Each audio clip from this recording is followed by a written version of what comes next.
Hi hello నమస్తే welcome back to Teju kitchen recipes. ఈరోజు సింపుల్గా చాలా టేస్టీగా క్యాలీఫ్లవర్ కర్రీ అండి. క్యాలీఫ్లవర్ ఇలా మసాలా వేసుకొని చేస్తే రైస్లోకి చపాతీలోకి చాలా బాగుంటుందండి. ఇష్టం లేని వారు కూడా చాలా ఇష్టంగా తింటారు ఈ కర్రీ ఈ ప్రాసెస్లో చేస్తే. అది ఎలా చేసుకోవాలో చూసేద్దామండి. దానికోసం నేను ముందుగా చిన్న సైజ్ క్యాలీఫ్లవర్ని ఇలా ముక్కలుగా కట్ చేసుకొని ఒక 1.5 లీటర్ వాటర్ వేసుకొని ఇందులో 2 to 3 minutes ఉడికించుకోవాలండి. 1/2 టేబుల్ స్పూన్ పసుపు అండ్ అలాగే 1 టేబుల్ స్పూన్ కల్లుప్పు వేసుకొని ఉడికించుకోవాలండి. ఈ క్యాలీఫ్లవర్లో ఏదైనా సన్న పురుగులు ఏదైనా జర్మ్స్ ఉంటే చచ్చిపోతాయండి. ఇలా చేయడం వలన నీట్గా క్లీన్ అవుతాయి క్యాలీఫ్లవర్ పీసెస్. 2 to 3 minutes ఉడికించుకొని పక్కకు తీసి పెట్టుకోవాలండి. నీళ్ళన్నీ వంపేసుకొని మనకి 80% ఉడికిపోతాయండి. ఇలా చేయడం వల్ల కూడా కర్రీ కూడా టేస్ట్ చాలా బాగుంటుంది. స్టవ్ మీద ఆ నీళ్ళు వంపేసుకొని వాష్ చేసుకొని కడాయి పెట్టుకొని 3 టేబుల్ స్పూన్ ఆయిల్, కట్ చేసుకుని ఒక ఆనియన్ వేసుకొని ఫ్రై చేసుకోవాలి ముందుగానే.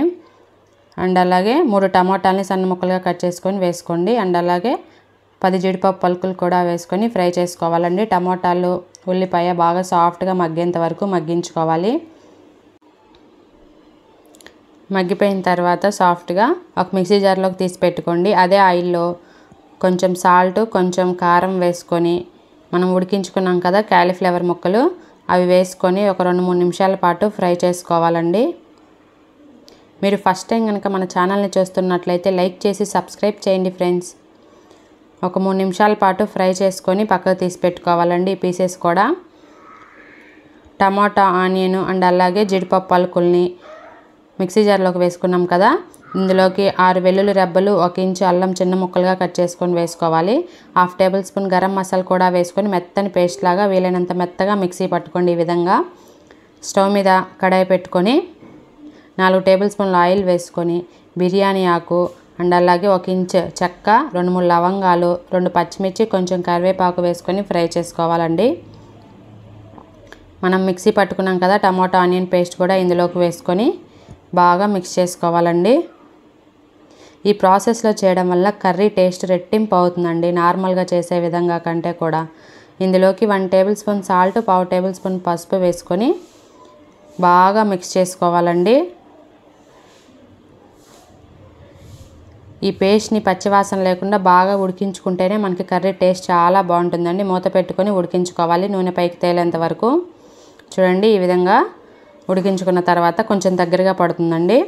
ఇందులోకి మనం వేయించుకున్నాం కదా క్యాలీఫ్లవర్ ముక్కలు కూడా ఇందులోకి వేసుకొని మిక్స్ చేసుకొని మీ కారానికి సరిపడినంత కారం ఈ స్టేజ్లో యాడ్ చేసుకోండి. నేను 1 టేబుల్ స్పూన్ వేసాను. కావాలనుకుంటే ఇంకా 1/2 టేబుల్ స్పూన్ అయినా ఎక్కువ వేసుకోవచ్చండి కావాలనుకునేవారు.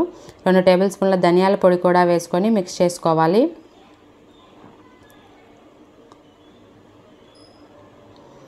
ఒక గ్లాస్ వాటర్ వేసుకొని బాగా ఉడికించుకోవాలండి. మిక్స్ చేసుకొని ఒక 5-6 నిమిషాల పాటు ఉడికించుకోవాలండి. అప్పుడు మనకి కొంచెం దగ్గర పడుతుంది గ్రేవీ కన్సిస్టెన్సీ అనేది. మీ టేస్ట్కి సరిపడినంత సాల్ట్ అడ్జస్ట్ చేసుకోండి. వాటర్ వేసాం కాబట్టి ఈ స్టేజ్లో సాల్ట్ వేయాలి. నేను 1 టేబుల్ స్పూన్ వేసాను. సాల్ట్ అంతా బాగా కలిసేలాగా మిక్స్ చేసుకోవాలండి. మూత పెట్టుకొని ఒక 6 నిమిషాల పాటు ఉడికించుకోవాలి. నూనె పైకి తేలి మనకి కరెక్ట్గా ఉడుకుతుందండి. గ్రేవీ కన్సిస్టెన్సీ కూడా చూడండి చిక్కబడింది. ఇందులో లాస్ట్లో కొంచెం కొత్తిమీర వేసుకొని మిక్స్ చేసుకొని ఒకసారి మిక్స్ చేసుకొని స్టవ్ ఆఫ్ చేసుకుంటే వేడివేడిగా మనకి క్యాలీఫ్లవర్ కర్రీ రెడీ. రైస్లోకి చపాతీలోకి చాలా బాగుంటుందండి. వీడియో నచ్చితే లైక్ చేసి సబ్స్క్రైబ్ చేయండి ఫ్రెండ్స్. Thanks for watching.